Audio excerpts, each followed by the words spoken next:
Hai, kembali lagi di channel Empalme Studio dengan saya Niko. Dan di video kali ini kami kedatangan barang baru lagi nih. Dan kali ini kami kedatangan dari OpsBot, yaitu OpsBot TLR AI Powered 4K PTZ. Di sini kami dapat pinjaman OpsBot ini dari PT Denka Pratama. Dan menurut saya ya, jenis kamera yang seperti ini cocok buat teman-teman di sini yang kerjaannya sebagai seorang solo creator atau penggiat live streaming. Sehubung sudah banyak ya pembahasan tentang kamera ini, karena kamera ini tuh sudah launching dari awal tahun ini ya, jadi sekitar bulan Januari 2024. Jadi di video kali ini saya akan bahas sedikit tentang spesifikasinya dan sharing pengalaman saya saat menggunakan OpsBot TLR ini. Oke deh, mari kita mulai. Pertama-tama kita lihat ada apa aja sih di dalam kotaknya ini. Nah, ini yang ada di dalam paket pembeliannya. Jadi kita dapat buku Star Guide. Ini ketentuan keterangan kartu garansinya. Ini tadi tempat buat naruh dua dokumen ini. Terus kita dapat aksesoris kabel ya. Yang satu dari USB-C ke USB. Yang satu adalah USB-C dari USB-C jadi dua female USB-C. Tuh. Dan ini adalah kamera OpsBot-nya. Ya. Terus kita dapat kabel USB-C ke USB-C. Dan kita dapat hard case. Nah, kalau misalnya kita lihat isinya tuh. Nah, jadi ini ada tempat buat kamera OpsBot TLR dan aksesoris kabelnya ditaruh di sini.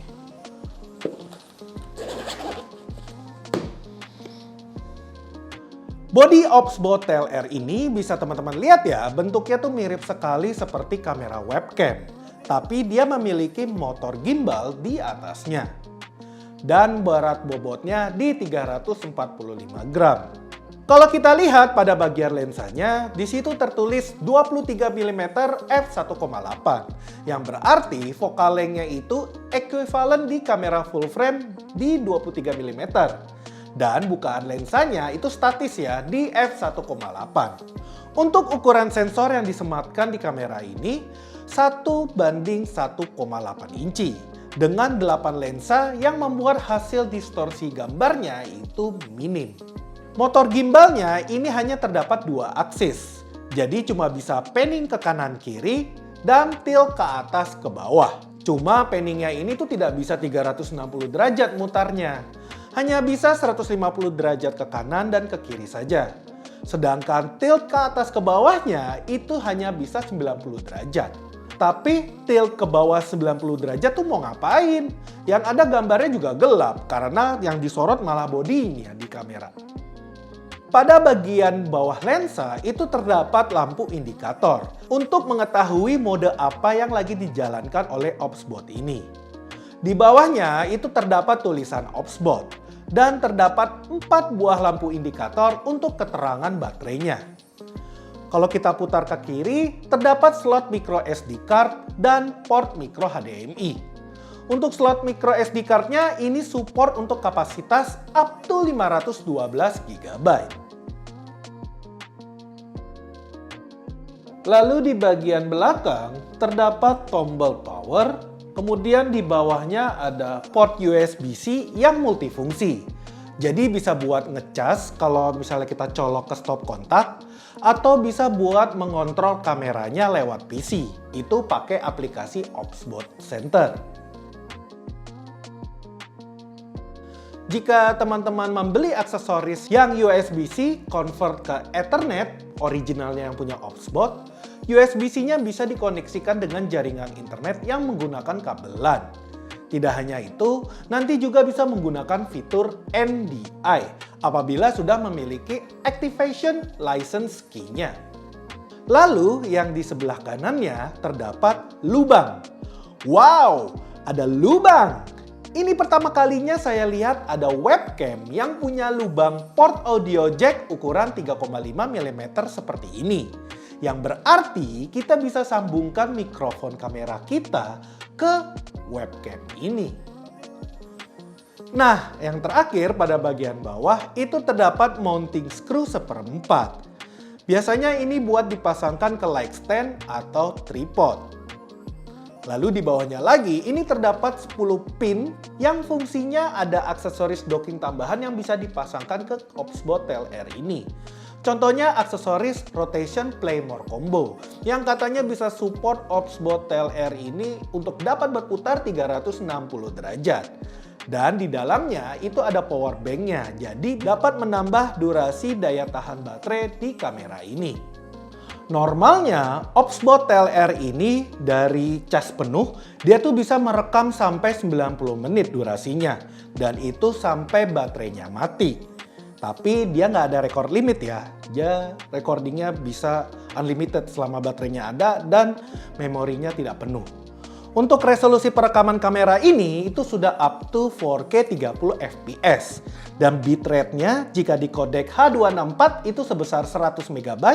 Dan kalau di H265 dia tuh sebesar 80 MB. Opsbot TLR ini sudah memiliki mikrofon internal. Hanya menurut saya kualitasnya ya...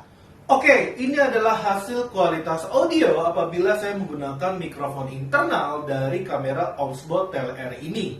Teman-teman bisa lihat di sini saya sudah atur settingan audionya itu volumenya agak penuh dan noise-nya, pengaturan noise-nya itu saya bikin 0. Jadi harusnya teman-teman bisa mendengar apakah suara di sini suara saya cukup jelas dan gimana kualitas ambience-nya. Soalnya sini ada komputer PC saya, kipasnya nyala, sama saya berada di ruangan ber-AC.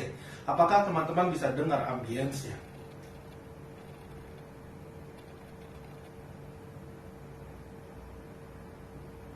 Nah, itu dia dari Opsbot TLR.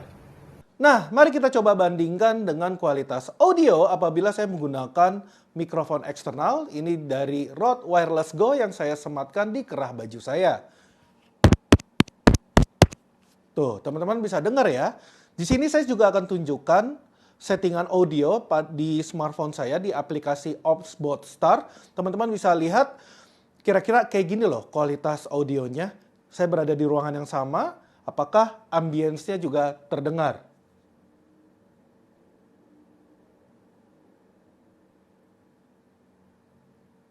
Oke, dari kamera Opsbot dengan mikrofon eksternal. Jadi sangat disarankan jika mau ambil audio menggunakan kamera Opsbot ini, lebih baik menggunakan mikrofon eksternal. Kan sudah dikasih lubang 3,5 mm-nya. Oke, sekarang alasan kenapa Opsbot TLR ini cocok banget buat solo creator. Alasan yang pertama, sudah disematkan built-in baterai di kamera ini. Jadi kita bisa bawa kameranya untuk jalan-jalan keluar. Alasan yang kedua, kamera ini sudah ada gimbalnya loh. Jadi mau dipakai vlogging sambil jalan-jalan ya juga bisa. Alasan yang ketiga, kamera ini tuh memiliki fitur AI Auto Tracking, di mana kita bisa perintahkan Opsbot TLR ini untuk mengikuti objek yang diinginkan. Misalnya, human tracking, di mana kamera ini dapat ngikutin objek manusia. Selanjutnya, ada animal tracking. Sesuai namanya, dia itu buat untuk ngikutin objek hewan, misalnya binatang peliharaan. Dan yang terakhir, ada yang namanya object tracking. Nah, ini menarik karena kamera kita bisa ngikutin benda yang kita pilih. Jadi walau bendanya ini kita pindahkan, kameranya juga akan tetap ngikut untuk nyorotin benda itu. AI Auto Tracking ini berguna banget buat teman-teman. Misalnya, teman-teman sedang melakukan kegiatan, tapi tidak ada orang yang bisa bantu rekamin buat teman-teman untuk hanya sekedar dokumentasi atau bikin video behind the scene-nya. Nah, Opsbot TLR ini bisa diandalkan untuk tugas itu. Alasan yang keempat, fitur gestur yang sangat memudahkan kita untuk mengoperasikan kamera Opsbot ini pada saat kita berada di lapangan. Gestur yang pertama adalah AI tracking. Jadi teman-teman langsung aja buka telapak tangan seperti ini. Nanti kameranya akan ngikutin subjek yang menggunakan gestur telapak tangan diangkat. Ya, kalau misalnya mau menghentikan, kita cukup angkat sekali lagi dan kameranya itu tidak akan mengikuti kita lagi. Gestur yang kedua adalah digital zoom. Jadi teman-teman tinggal tunjukkan saja huruf L seperti ini dan kameranya akan otomatis lakukan digital zoom sebanyak 2 kali. Nah, jumlah digital zoom ini maksimal cuma sampai 4 kali ya. Di sini kenapa saya setting 2 kali? Karena dari 4K ke Full HD itu dengan 2 kali digital zoom tidak akan mengurangi kualitas gambarnya. Nah, dan sekarang kalau misalnya teman-teman ingin mengembalikan seperti semula, tinggal tunjukkan saja huruf L lagi seperti ini dan dia akan kembali seperti semula. Dan ini adalah contoh jika 4 kali digital zoom.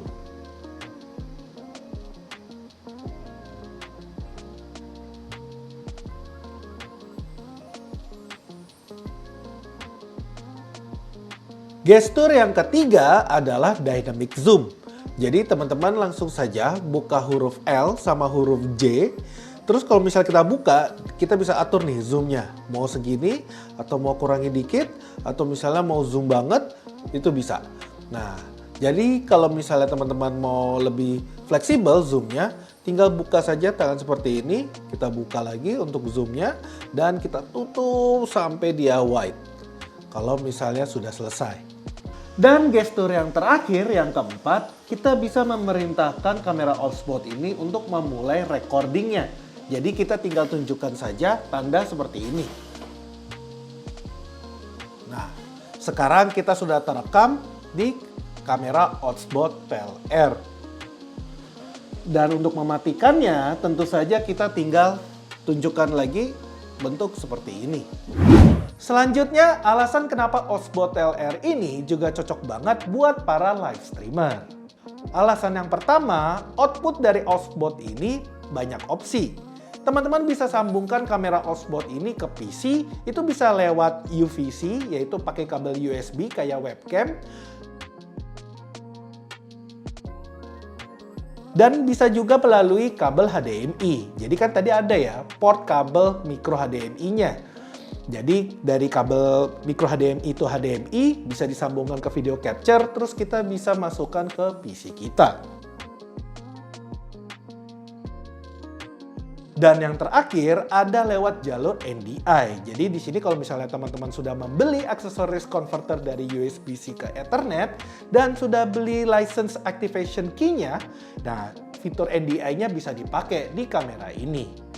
Lalu untuk fitur output yang lainnya juga ada RTSP, RTMP, SRT juga bisa. Alasan yang kedua, dengan satu kamera Off-Spot PLR ini, teman-teman bisa menentukan banyak angle dan dapat dilihat di smartphone kita dengan fitur AI Director Grids.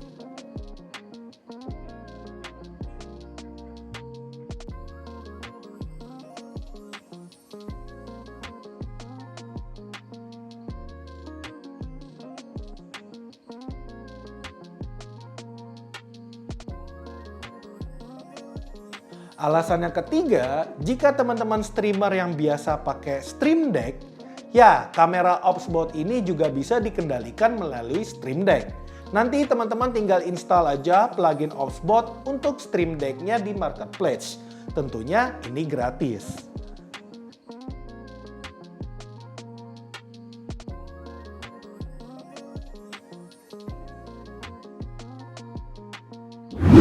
Oke, itu dia tadi alasan kenapa Off-Spot PLR ini cocok banget buat solo content creator dan live streamer.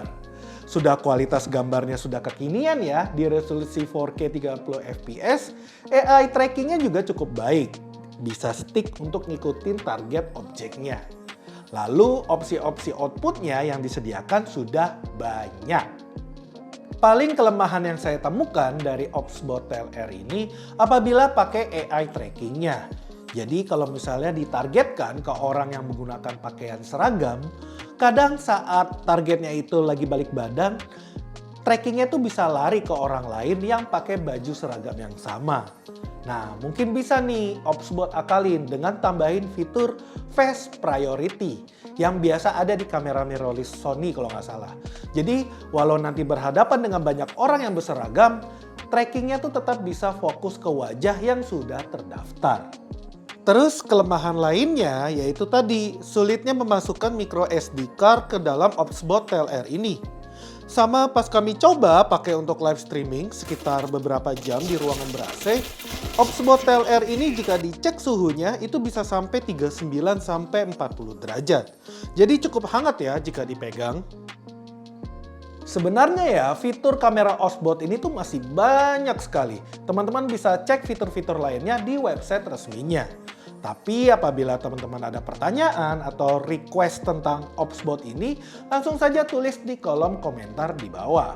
Siapa tahu nanti bisa kami bikinkan konten yang lebih spesifik tentang Opsbot ini. Oke, sekian dulu ya video saya kali ini. Semoga video ini bermanfaat dan menambah wawasan kamu terhadap Opsbot TLR ini. Terima kasih yang sudah menonton sampai sini. Niko undur diri dan sampai ketemu lagi di video berikutnya. Bye-bye!